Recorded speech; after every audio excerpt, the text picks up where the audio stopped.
Boa noite, pessoal. A paz do Senhor Jesus Cristo. Esse que vos fala é o pastor Valmir Reis. Essa é a Igreja Invisível e nós estamos na página do Facebook Rema Palavra Revelada. Vamos a partir de agora começar a escola de discípulos da Igreja Rema Apostólica. Fica em dois endereços em Santos, Rua Carvalho de Mendonça, 405 Altos, ali é Vila Belmiro, e em Cubatão, Avenida Martins Santos, 814, Vila Nova, Cubatão. Você pode ser o nosso convidado, vai ser um prazer receber você ali junto conosco. Amém? Nós estamos estudando a Carta de Coríntios, a primeira Carta de Coríntios. Nós estamos no capítulo 9, já estamos praticamente na metade do capítulo 9, nós já estudamos bastante o capítulo 9, nós vamos entrar na segunda parte do capítulo 9, tá certo?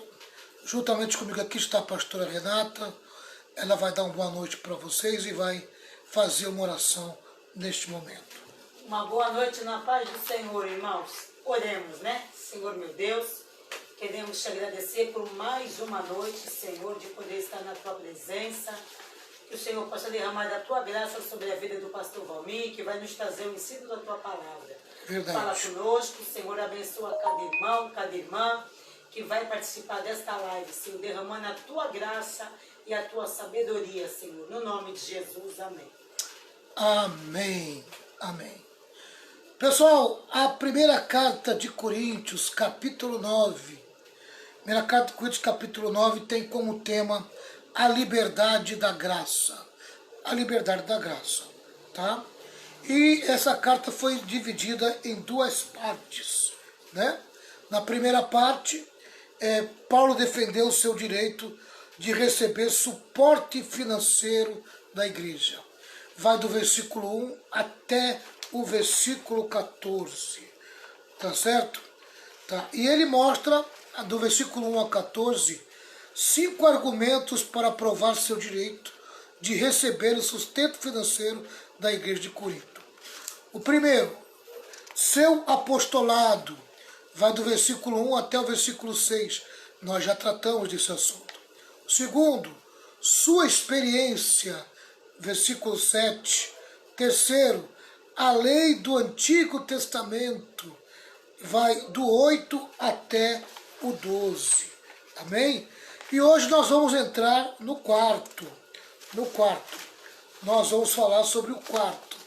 Tá? Então, que vocês possam ir junto comigo aqui, tá certo? E vamos falar do quarto e do quinto argumento de Paulo. Por que ele tinha o direito de receber, amém, o salário, receber o pagamento, tá? Por que ele tinha esse direito? Então vamos lá. Quarto lugar, 1 Coríntios 9, versículo 13. 1 Coríntios 9, versículo 13, diz assim: vocês não sabem que os que trabalham no templo se alimentam das ofertas levadas ao templo? E os que servem diante do altar recebem uma parte dos sacrifícios oferecidos do altar? Amém? Tá? Paulo está citando os versículos, os livros de Números, capítulo 18, versículo 8 ao 32, Levítico, capítulo 6, do versículo 14 até Levítico, capítulo 7, versículo 36, quer dizer, praticamente é um capítulo inteiro. Levítico 27, do versículo 6 ao 33. Tá? Ele está trazendo, né, esses livros, esses capítulos, versículos, amém? Tá? Mostrando que era uma prática do Antigo Testamento. Que assim como os sacerdotes e os levitas tinham o direito de receber o que era sacrificado no templo, ele também tem o direito de receber aquilo que a igreja produz. Tá certo? Tá? Se os ministros do Antigo Testamento, que estavam sob a lei, recebiam o sustento financeiro do povo a quem eles ministravam, não deveriam os ministros do Novo Testamento, sobre a graça, receberem também suporte financeiro? Então ele faz uma comparação dos ministros do Antigo Testamento com os ministros do Novo. Tá? Então ele se vê no direito de receber, né? Tá? aquilo que o povo traz para o sustento da obra de Deus. Tá certo? Vamos lá. Então, em quarto lugar é a prática do Antigo Testamento. Isso, os sacerdotes e os levitas recebiam, amém? Recebiam do altar. Em quinto lugar, o ensino de Jesus. No versículo 14, ele diz assim, olha: da mesma forma, o Senhor ordenou que os que anunciam as boas novas vivam pelas boas novas. Os que anunciam o Evangelho, vivam do Evangelho. Tá? E isso eu faço questão de ler porque é muito importante a gente ver que Jesus ele deu apoio doutrinário para a manutenção da obra de Deus, a manutenção dos pastores, daqueles que vivem do altar, daqueles que são sustentados pela igreja. O próprio Jesus, amém, autorizou. Mateus 10, versículo 10. Vamos dar uma olhadinha lá. Em Mateus 10, versículo 10.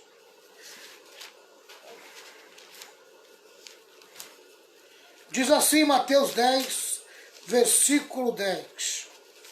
Deixa eu abrir aqui, pessoal. Está aqui. 10, 10. Aqui, ó. Nesta viagem, não leve sacola, nem uma túnica a mais, nem sandálias, nem bengala para se apoiar, pois o trabalhador tem o direito de receber o que precisa para viver. O trabalhador, amém, tem o direito de receber o que precisa para viver. Tá? Então, Mateus 10, versículo 10, confirma, amém, que Jesus apoiava o sustento ministerial. Lucas 10, versículo 7. Lucas 10, versículo 7 é outro texto da palavra de Deus que confirma, né? Ele também confirma o que Paulo está dizendo aqui. Lucas 10, versículo 7, diz assim: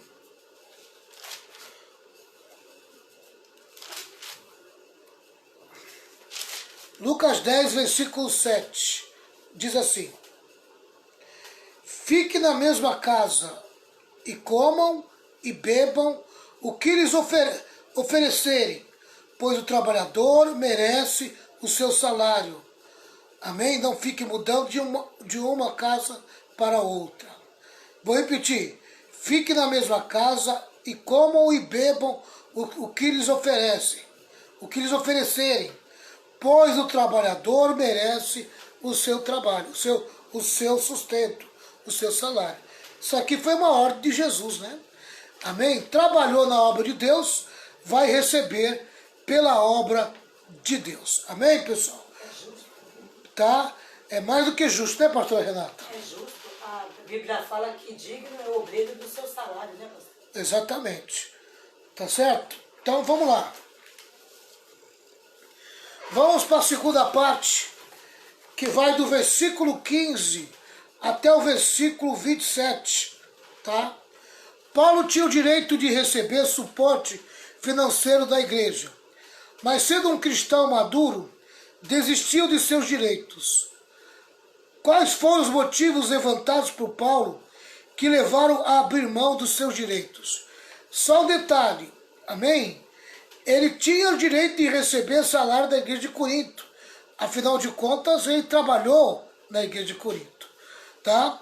Mas ele, ainda que tenha renunciado os direitos dele na igreja de Corinto, ele não renunciou nas outras igrejas. as outras igrejas bancavam o ministério de Paulo. Amém? Tá? E quando houve necessidade de trabalhar, ele trabalhava. Tá? Ele sustentava o ministério dele, que foi o caso aqui em Coríntios. Vamos lá. 3 motivos que Paulo dá, amém? Que Paulo levanta, tá? Para que ele possa abrir mão dos seus direitos de receber o sustento. Primeiro motivo, vamos ler aí o versículo 15 ao versículo 18. Versículo 15 ao 18 de 1 Coríntios. Olha o que Paulo fala. Contudo, nunca usei de nenhum desses direitos. Não escrevo isso para sugerir que desejo agora começar a fazê-lo. Nunca precisei e não estou precisando agora usar esse direito. Tá? De fato, prefiro morrer a perder o privilégio de mergulhar, de pregar, sem cobrar nada. Amém? Então, para Paulo, ele se autossustentar, para ele era um privilégio. Amém? E é verdade, pessoal.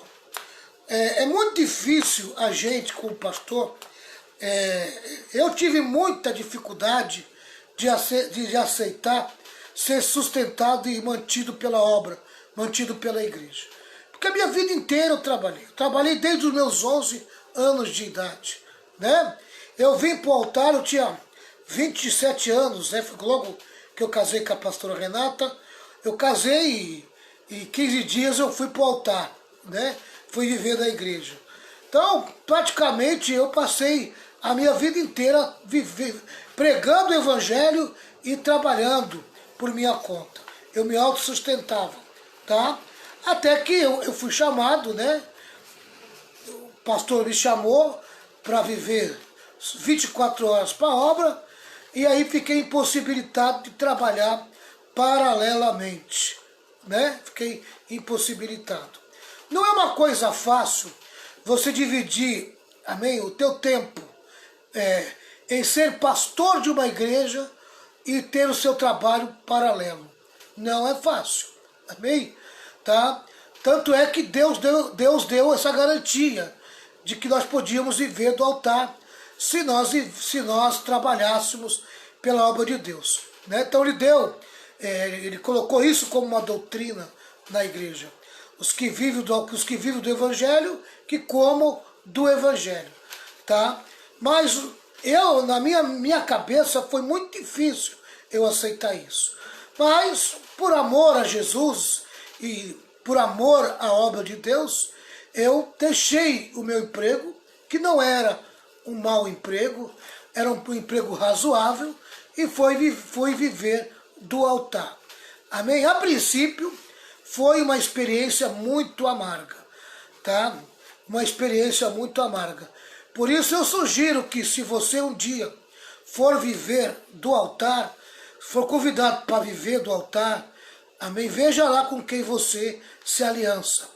Veja lá quem é que está te convidando, quais as garantias que ele te dá, tá? Porque tem muita gente, muito espertalhão, convida a pessoa, tira a pessoa do emprego, e depois que a pessoa já saiu do emprego e está na mão dele, amém, começa a pisar no obreiro, amém, não pagando o salário, fica devendo o salário, e aí a família acaba sofrendo. Aí coloca em nome da provação, né? Ah, tá na prova. Ouvi muito isso. Tem que aprender a viver na prova. Não, amados. Uma coisa é a provação, outra coisa é provocação. Amém? Tá? Você viver com pouco ou viver com nada, sabe? Quando Deus te coloca, é uma bênção. Mas quando é um homem que faz de propósito, tá? Em nome de um teste, em nome de uma prova, tá? E isso não é nada bom, tá? Porque isso na verdade é uma provocação. Se o pastor chamou o obreiro para viver do altar, ele tem responsabilidade de pagar o salário do pastor ou do obreiro em dia. Amém? Então não chame. Tá entendendo? Então não chame. Então não coloque para dirigir igreja quando você não tem condições de pagar o obreiro. Eu confesso que eu sofri muito, minha família sofreu muito, tá entendendo? Foi muito sofrimento, e um sofrimento que não precisava ter, amém? Não precisava ter, tá? Mas infelizmente, eu não prestei atenção, amém, nesse detalhe. Então, eu sugiro para você que tem no coração o desejo de viver do altar, veja lá com quem você vai se aliançar. Eu vejo muita gente empolgada, começa a dirigir congregação, amém? Pega uma congregação, já acha que é pastorzão, já quer viver do altar, põe a família no rolo, tá entendendo? Depois vai sofrer, e aí, meu irmão, pode até perder o casamento, porque se a mulher não suportar e não aguentar, ela vai cair fora. Essa que é a verdade. Acaba adoecendo, os filhos acabam se revoltando, tá entendendo? E é um problema muito sério, tá? Então, se tem até algum pastor presidente me ouvindo, que você tenha responsabilidade e compromisso para quem você chama para viver do altar, tá? Eu sugiro, amém, que você faça um contrato, amém? Você vai trabalhar para alguém, faça um contrato, não seja bobo não, amém? Coloca no papel. Hoje em dia não dá para confiar na boca não, hoje em dia não tem nem mais fio de bigode, amém? Hoje em dia, ó, é papel escrito, contratozinho. Você quer o meu trabalho? Você quer o meu tempo para a igreja? Então vamos lá, contrato. Vamos fazer um contrato aí, tá? Eu acho que se eu exigisse um contrato, duas coisas podiam acontecer, tá? Primeiro, amém? Quem me chamou não concordaria e ali mesmo já acabava, amém? Já foi uma prova de que não era a vontade de Deus eu continuar. Ou, segundo, a pessoa ia aceitar e nós íamos fazer um contrato, tá? Se fosse hoje, se eu fosse chamado para viver do altar hoje, se algum pastor, se eu fosse um obreiro, amém, um obreiro, alguém que estivesse servindo a igreja, e eu fosse chamado hoje para viver do altar, pode ter certeza que eu ia exigir um contrato, amém? Um contrato, tá? E com direito à renovação, faz o contrato de 1 ano, 2 anos, 3 anos, e vai renovando o contrato, tá entendendo? Tá? Porque esse negócio de viver pela fé, amém? Eu vou dizer uma coisa para você, perdi muitos amigos que morreram de desgosto, de tristeza, outros perderam o casamento, perdeu a família, perdeu os filhos tudo revoltado, tá entendendo? Por causa disso. Então, amém? Seja esperto, seja inteligente e não haja com a empolgação e com a emoção, amém? Tá? A obra de Deus exige responsabilidade, tá entendendo? Porque se você tem a responsabilidade de cuidar de uma igreja, a igreja tem a responsabilidade de cuidar de você, tá? E nesse ponto eu agradeço o povo, amém? Porque quando aquele que deveria pagar o meu salário não pagava o meu salário, amém? Quem me ajudava era o povo por misericórdia. Via o meu sofrimento e me ajudava, né? E me ajudou muito, Eu agradeço a Deus pelo povo, pelas pessoas que foram sensibilizadas, né? E porque Deus é fiel e cuida dos seus filhos, tá? Mas não é porque Deus é fiel e cuida dos seus filhos, o outro lado que te contratou, o outro lado que te chamou, tem responsabilidade sim, amém? Tem responsabilidade e tem que cumprir a sua responsabilidade. Fica aí uma dica aí, talvez eu esteja falando com pessoas que estão empolgadíssimas para viver do altar, empolgadíssimo para viver da obra, amém? Botou para dirigir uma congregação, o cara já se acha pastor, tá entendendo? Tá? E aí acaba se empolgando, tá entendendo? Não seja bobo, seja inteligente, tá? Paulo, ele preferia ele mesmo trabalhar, amém, do que reivindicar o direito dele. Mas ele não foi contra o direito, amém? Ele só achou que era melhor agir daquela maneira na igreja de Corinto. Ele viu muitos problemas na igreja de Corinto, né? Então ele preferiu agir dessa maneira.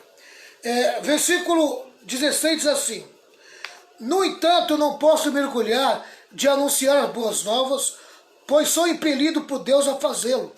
Ai de mim se não anunciar as boas novas.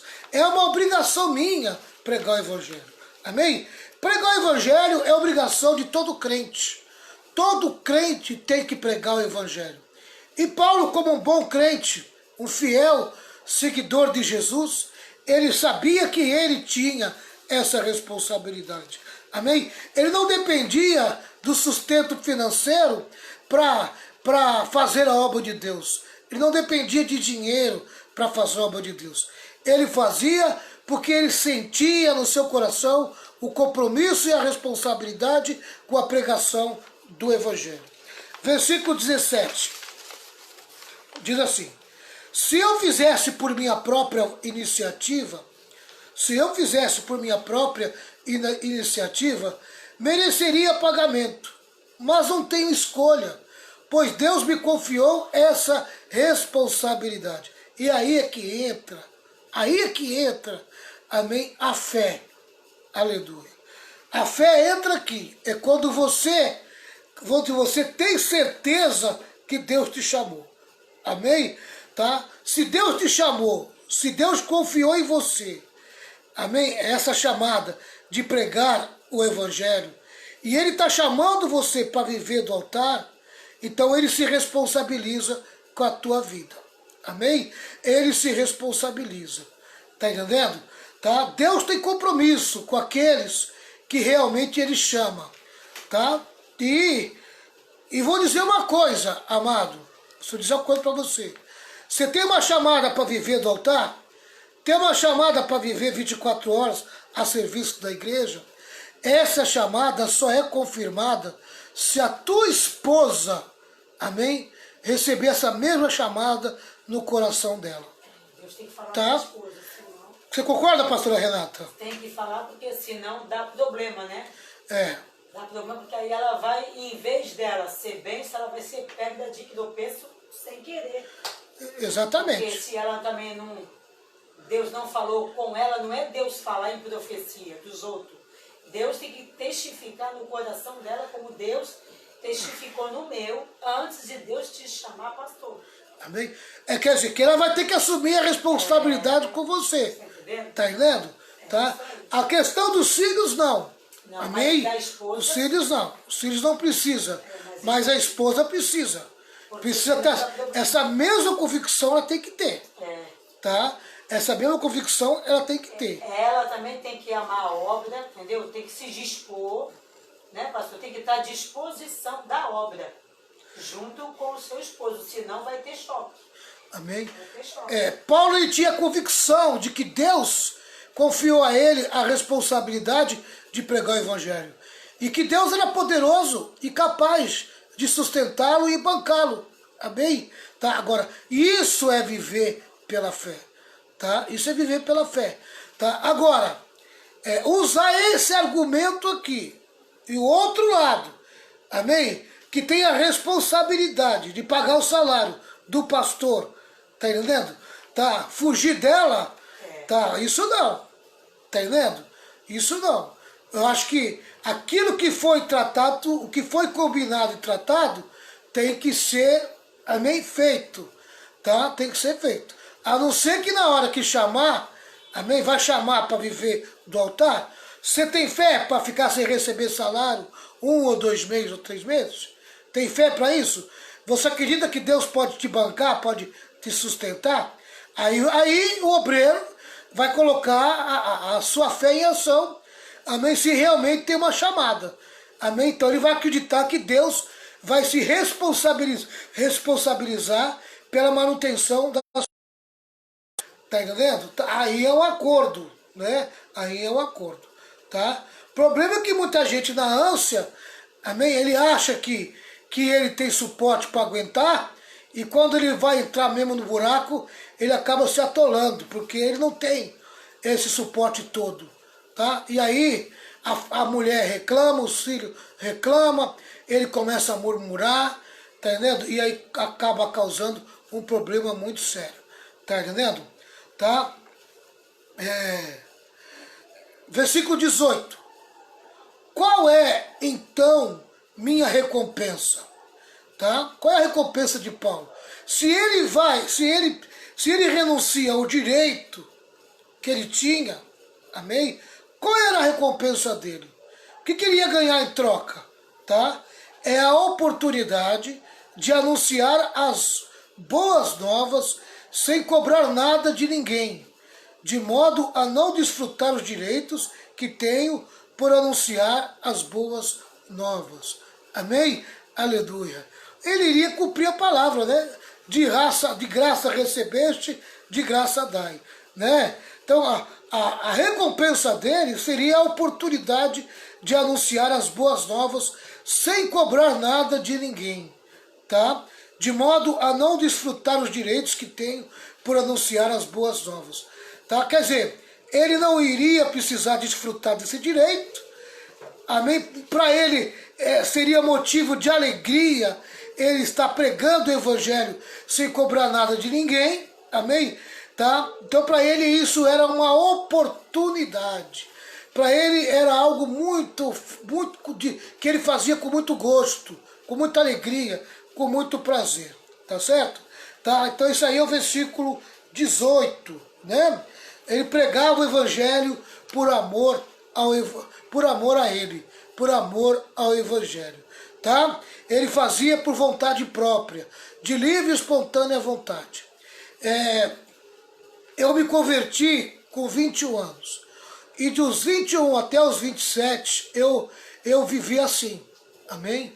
Eu pregava o evangelho e não cobrava nada de ninguém. Nem condução eu cobrava.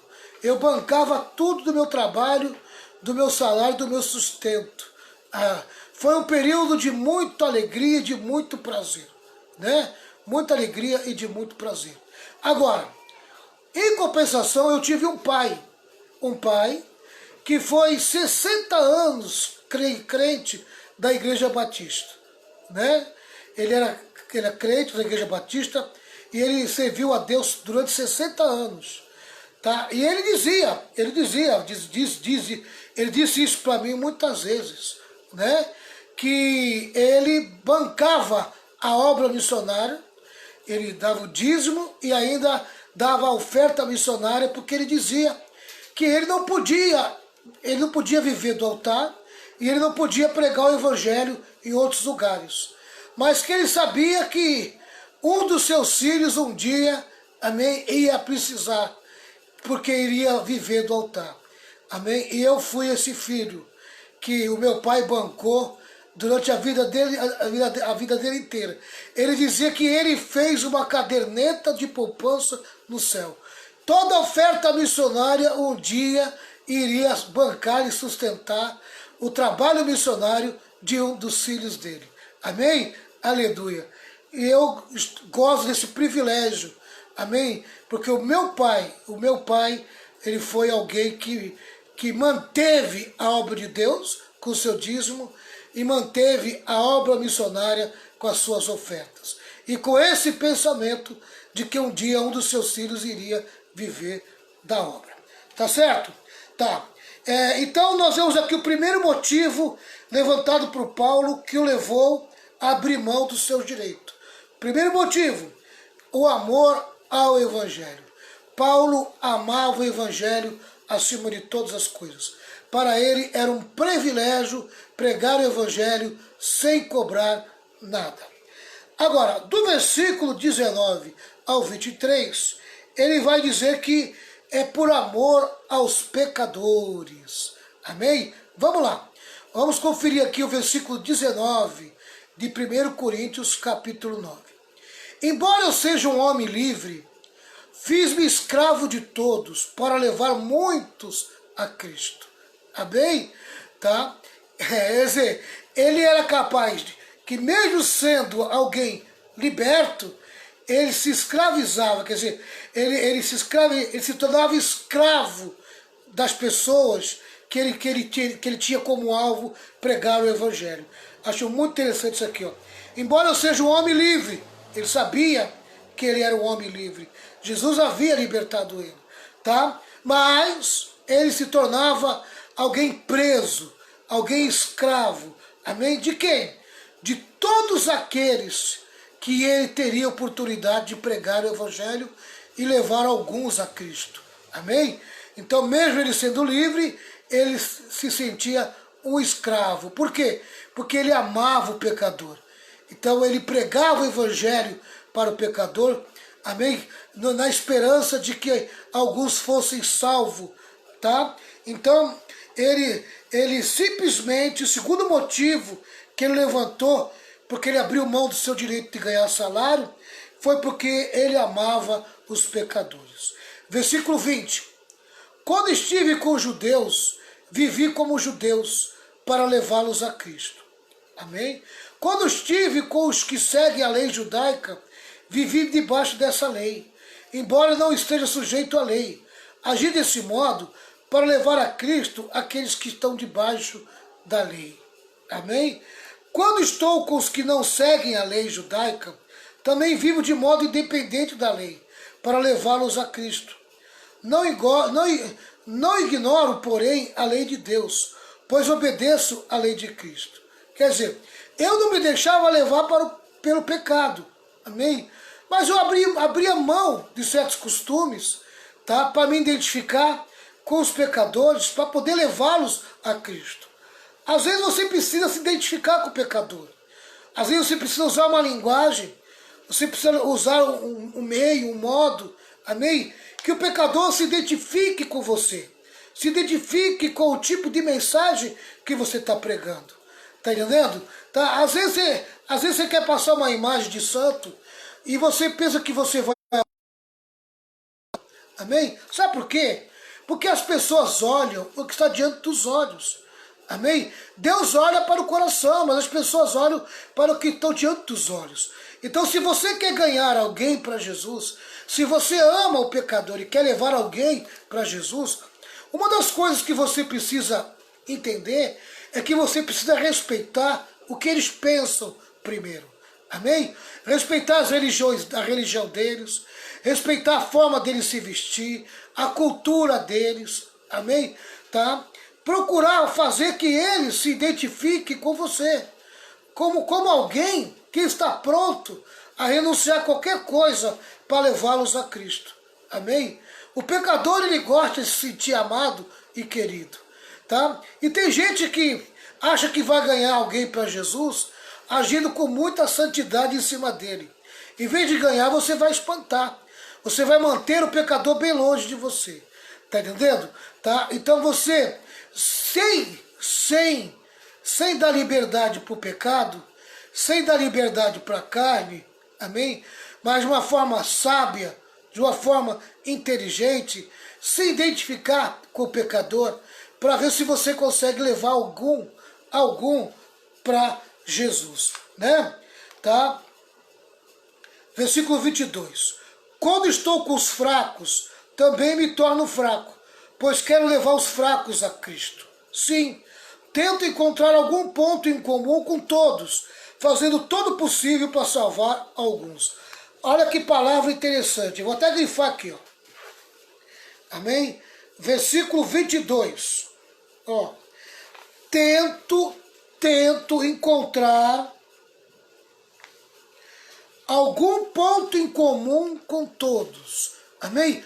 Como é que eu posso me identificar com fulano? E como é que o fulano pode se identificar comigo? Amém? Vou ver o jeito dele, se eu vou entrar no meio dele ali, tá? Eu não posso entrar como um santarrão. Amém?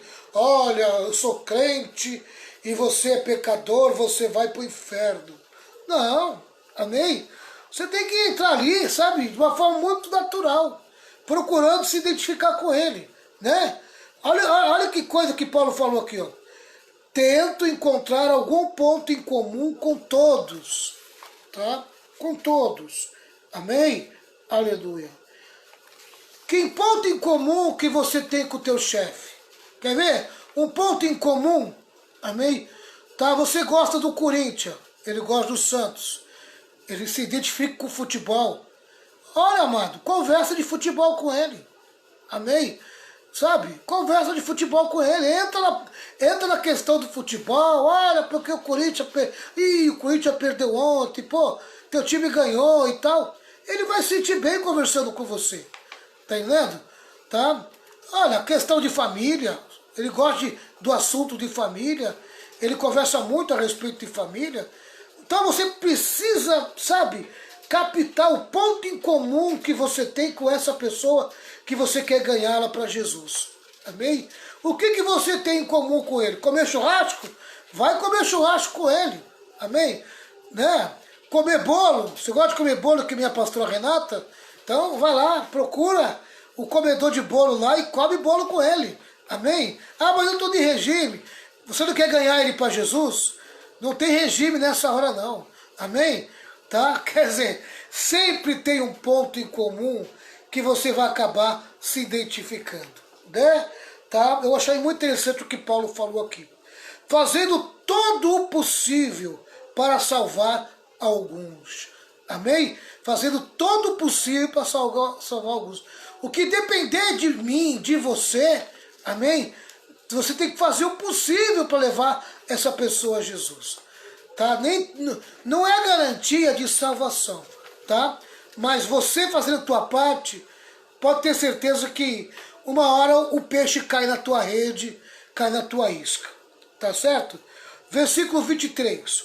Faço tudo isso para espalhar as boas novas e participar de suas bênçãos.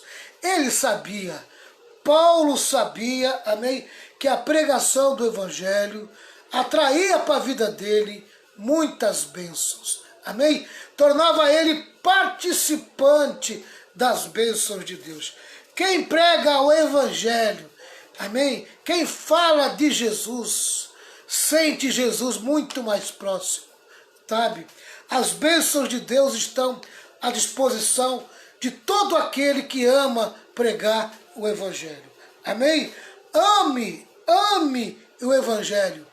Ame os pecadores, tá? Esse era o motivo de Paulo, amém, abrir mão do seu direito de ser sustentado pela igreja. Ele fazia por amor, amém? Ele fazia por amor, tá certo? Tá? Vamos lá. Versículo 25, né?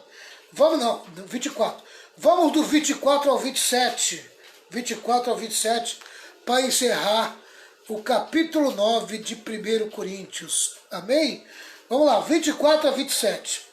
Vocês sabem que numa corrida todos competem, mas apenas um ganha o prêmio.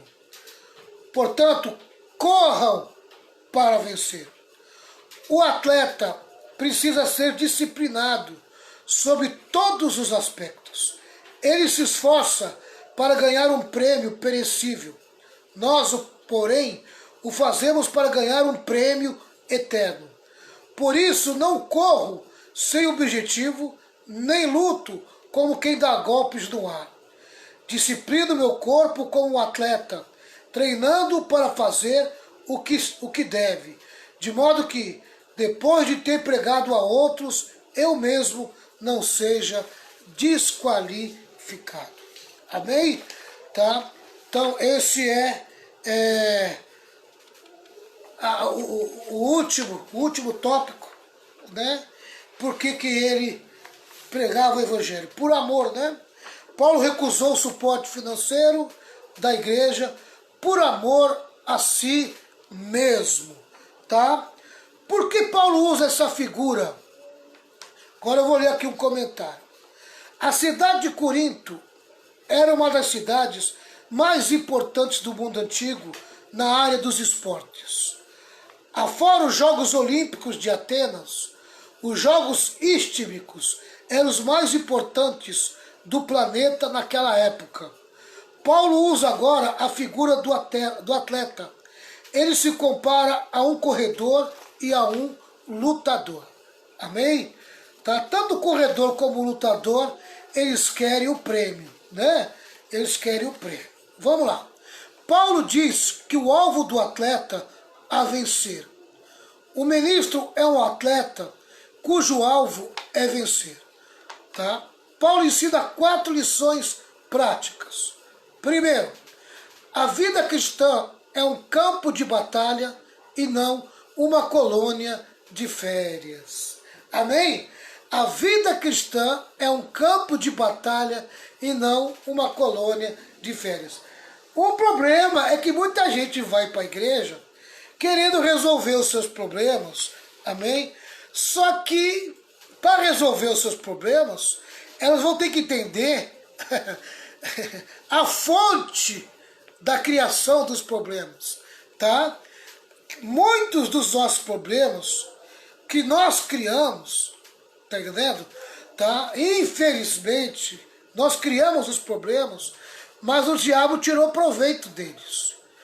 E para você sair de certos problemas, você vai ter que lutar contra eles. Essa aqui é a verdade, contra ele. Tá entendendo?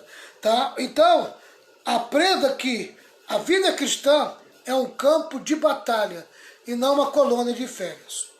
Tá? Amém? Você vai ter que fazer tua parte.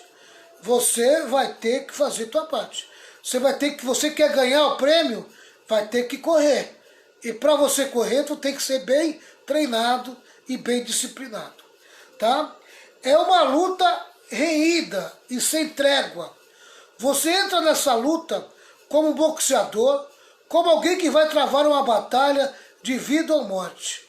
A palavra luta, no grego, traz a ideia de agonia. Trata-se de uma luta agônica. Um atleta mal treinado não pode ganhar a corrida nem a luta. Amém? Em outras palavras, nessa luta, se você quer ganhar, amém, tu tem que ser uma pessoa bem treinada, bem capacitada. Por isso que é importante você participar da escola de discípulo, você ir para a igreja, nos cultos de domingo, nos cultos de terça em Cubatão e quarta em Santos, para você aprender a palavra de Deus. Amém? Para você se tornar uma pessoa preparada para vencer as tuas lutas. Amém? Uma pessoa mal treinada, ela não pode ganhar a corrida nem a luta. Tá? Ela tem que ser capacitada, bem treinada e bem capacitada. Tá? A vitória na luta exige grande disciplina. Essa é a segunda lição. Tá? Um atleta sem disciplina jamais será um vencedor. O que é disciplina? Um atleta, por exemplo, abdica de coisas boas por causa das coisas melhores. De que maneira? Ele tem de cuidar da sua dieta. Amém? Quando alguém chega para um atleta com algumas guloseimas, por amor ao seu propósito de vencer, se dispõe a abrir mão dessas iguarias. Tá? Essas coisas podem ser boas, mas interferem no seu alvo maior. Amém? Interfere no seu alvo maior. Se eu tenho um alvo maior pela frente, eu não posso me deixar levar por armadilhas, amém? Tipo teia de aranha, que vai atrasar a minha vida, né? E vai acabar me devorando. Aquela aranha vai acabar me devorando se eu cair naquela armadilha. Tá? Então, se eu sou um atleta, eu não posso aceitar certo tipo de guloseimas que vai atrapalhar a minha dieta. Assim, essas coisas se tornam impedimento para o cumprimento do seu alvo. Então, ele abre mão de um direito que tem, de uma coisa boa em si mesmo, por algo melhor. Um atleta indisciplinado é desclassificado e se torna inapto para a luta. O atleta também precisa correr de acordo com as normas. Não adianta vencer, é preciso fazê-lo de acordo com os princípios estabelecidos. Deus requer do atleta não apenas desempenho, mas também fidelidade. Amém? Não é só fazer, mas é fazer com fidelidade. Amém? É fazer com fidelidade. Tá? Só o atleta que corre e luta segundo as normas pode ter uma vitória legítima e ser coroado. Já pensou você correr, amém, vencer, mas você queimou lá atrás? Você queimou o pé, amém? Você pisou onde não devia ter pisado? Você ganhou, mas não levou, né? Amém? Tem que correr legitimamente, né? Amém? Assim também é a nossa vida. A gente precisa se disponibilizar a fazer a obra de Deus, fazer com o desempenho máximo, tá? Mas também de uma forma fiel. Deus quer ver em nós a fidelidade. Terceiro, o atleta precisa se concentrar na sua meta. Um corredor não fica olhando para trás ou para os lados, jogando beijos para a torcida que está nas arquibancadas. Ele mira o alvo e corre na direção do alvo. Ele não pode depender do aplauso do público, nem se intimidar com vaias. Amém? Ele precisa fixar-se obsessivamente no alvo e avançar com determinação. Amém? Não adianta querer, se você está buscando um objetivo na obra de Deus, não adianta querer aplauso, tá? E também não se prenda às vaias, né? Quer dizer, às críticas. Amém? Vá em frente, avance. Se você quer fazer a obra de Deus, você tem que ser determinado, tá? Paulo diz que nós estamos numa pista de corrida e não podemos nos distrair por nenhuma coisa. E qual é a nossa meta? Glorificar a Deus através de ganhar o máximo de pessoas para o Evangelho. Paulo diz, eu faço tudo para ganhar o máximo de pessoas para Jesus. Eu abro mão dos meus direitos quando se trata de promover o Evangelho. Amém? Era assim que Paulo pensava, né?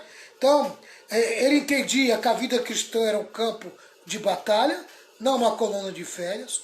Ele entendia, amém, tá, que a sua vitória dependia da sua disciplina, tá?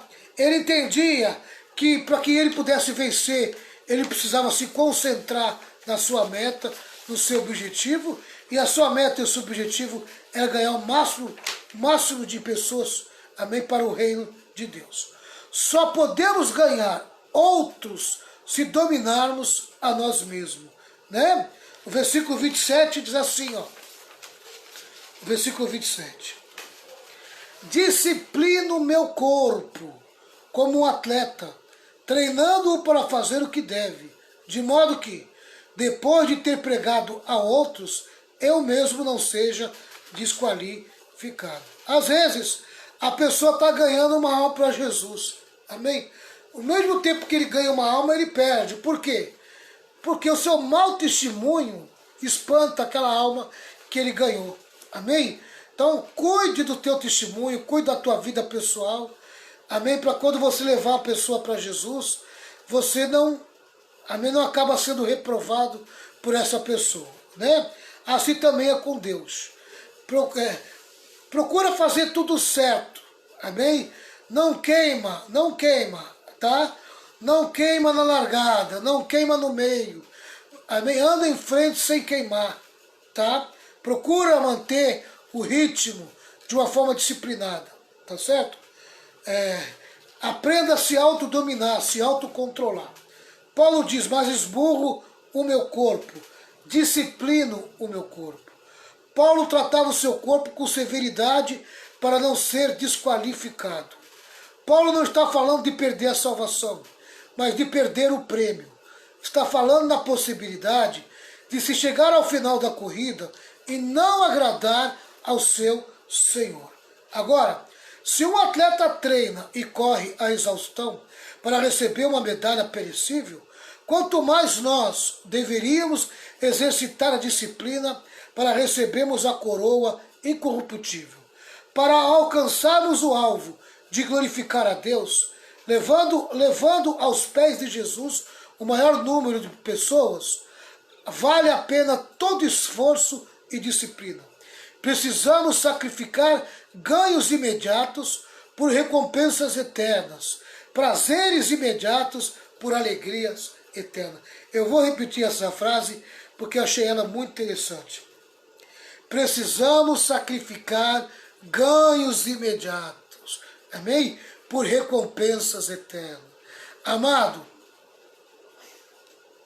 o que é uma alma levada a Cristo? Amém? Uma alma bem ganha para Jesus. É uma recompensa eterna, irmão. Sabe? É uma recompensa eterna. Olha, muito melhor do que qualquer outra coisa que esse mundo pode oferecer. Levar uma alma para Jesus, irmão, é uma recompensa eterna. Você leva isso para a eternidade. Tá entendendo? Tá? E Paulo sabia disso.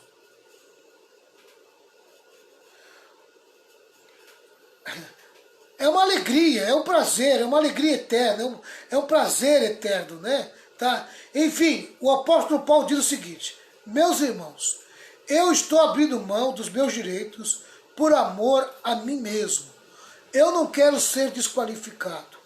Como é triste ver tantas pessoas desqualificadas no meio da corrida e no meio do ministério. Amém? Tem pessoas que começam o ministério até bem, de uma forma honesta, sincera, justa, tá? Mas no meio do caminho ele queima, né? Ele queima por quê? Porque ele começa a colocar o dinheiro no coração dele. Ele começa a colocar os ganhos no coração dele.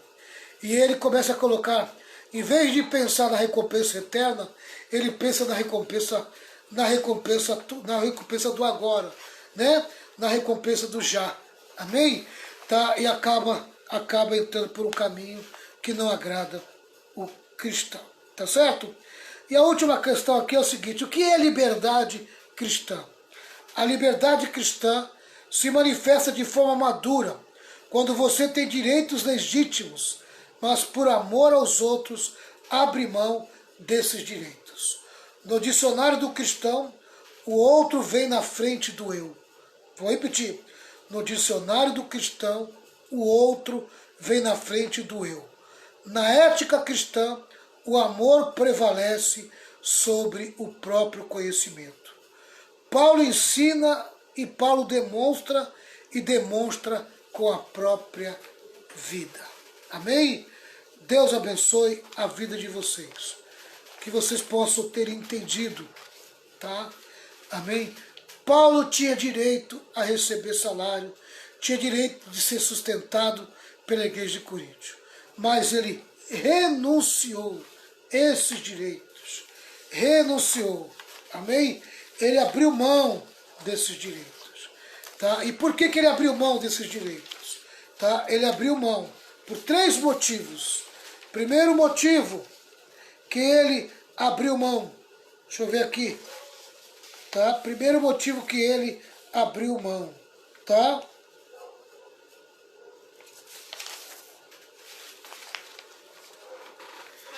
Tá aqui. Primeiro motivo, amor ao Evangelho. Paulo amava o Evangelho. Segundo motivo, Paulo amava os pecadores. Terceiro motivo, Paulo amava a si mesmo. Ele não queria ser reprovado. Amém? É muito triste, né? A gente caminhar, correr, andar e queimar, como um atleta queima, né? Queima no começo, queima no meio, e às vezes tem gente que queima até no finalzinho e acaba perdendo a corrida. Amém? Amado de Deus, fique firme, faça as coisas direito, tá? Deus vai te recompensar. Deus vai fazer o melhor por você. Aprenda uma coisa, sabe? Se você tem o privilégio de servir a Deus sem precisar ser sustentado pela obra de Deus, amém? Você tem o teu emprego, glorifica a Deus pelo teu emprego. Tá entendendo? Tá? Amém? Mas, se o Senhor Deus tem chamado você para viver do altar, amém? Assuma com responsabilidade, crendo e confiando que Deus terá compromisso com você. Mas se foi Deus realmente que te chamou, você tem que ter muita convicção, tá? E digo para aqueles que são casados, busca a confirmação por meio da sua esposa. Amém? Por meio da sua esposa. Uma vez eu ouvi um obreiro dizer assim: se a minha esposa não quiser, eu me separo dela. Amado, nesse caso, o teu casamento é mais importante, amém, do que viver do altar. Amém? Do que viver 24 horas pela obra de Deus. Tá? Teu casamento está em primeiro lugar. Percebe? Tá? Então, não coloque essa justificativa. Ah, minha esposa não quer viver da obra, então eu vou largar ela. Amém? Você vai cometer um erro e um belo de um pecado. Tá? Não tem justificativa para separação dessa maneira. Tá? Você estará errando se você fizer isso. Honre o teu casamento, honre a tua esposa, honre tua família, honre teus filhos e Deus vai te honrar. Aquele que te chamou é poderoso para confirmar com a sua esposa para fazer o mesmo que você está fazendo. Amém? Tá? Às vezes a gente pensa que Deus não tem poder. Ah, vou fazer a obra de Deus porque já que fulana não quer, chama a esposa até de fulano. Né? É um erro muito grande, porque até mesmo tem pessoas que até mesmo antes da obra de Deus chegar, a mulher dele já tinha chegado na vida dele. Amém? Então respeita, meu irmão. Respeita. Para com essa conversinha, tá? Amém? Sabe? Respeita. Se a sua mulher não quer, amém? Leve isso como uma resposta de Deus para a tua vida. Tá entendendo? Tá? Porque se ela está com o coração endurecido, é porque Deus ainda não falou com ela. Porque poderoso é Deus para falar o coração dela. Tá? Ela não é maior do que Deus e nem o coração dela é maior do que Deus. Tá? A pessoa pode estar toda apegada. Amém? Pode estar toda apegada, mas Deus é poderoso para quebrantar o coração de alguém. Amém? Para fazer a sua vontade e fazer a sua obra. Tá bom? Deus abençoe vocês poderosamente e que vocês entendam. Amém? Tá? Se você tem um pastor que vive do altar, você tem responsabilidade com ele. Amém? Tá? Você tem a responsabilidade de orar por esse pastor e de fazer a manutenção da sua vida. Amém? Aleluia. Tá bom? Que Deus abençoe todos vocês, que a graça de Jesus esteja sobre a vida de cada um. Pastora Renata, você quer complementar alguma coisa? É isso aí, né? Tudo que você falou aí é o certo, né? Entendeu? Tem que estar junto, né? Tem muito homem que ele troca a esposa pelo ministério, a família pelo ministério. Não pode, né? Verdade. Não pode mesmo. Tem que ter sabedoria, né, pastor? E às vezes ele se enfia em ser pastor, quer ser pastor a todo custo, aí quer ir para a obra, quer ir embora e fala ainda para a esposa: se você não for, eu vou sozinho. Que é isso? Deus não está nesse negócio nunca. Tem que estar os dois de acordo. Tem que estar os dois de acordo. Amém? É ou não é? Tá bom? Tá. Tá certo? Então tem. Amém? Paulo deu essas duas vias, né? Você pode ser um obreiro, amém, que não precise viver da obra. Você pode fazer a obra de Deus e tendo o teu trabalho secular, tá? Ou você pode ser um obreiro que foi chamado por Deus para viver 24 horas para a igreja. Amém? Tá certo? Então, que Deus fale melhor ao teu coração, tá? Que Jesus possa falar melhor ao teu coração. Que a graça do Senhor Jesus, grande amor de Deus, com as santas consolações do Espírito Santo, esteja sobre todo o povo de Deus. E todo o povo de Deus diz amém. 1, 2, 3. Vitória! Vitória! Triunfo. 11 horas da noite eu estou de volta. Tá bom? Oração da 0 hora. Tchau, pessoal. Deus abençoe.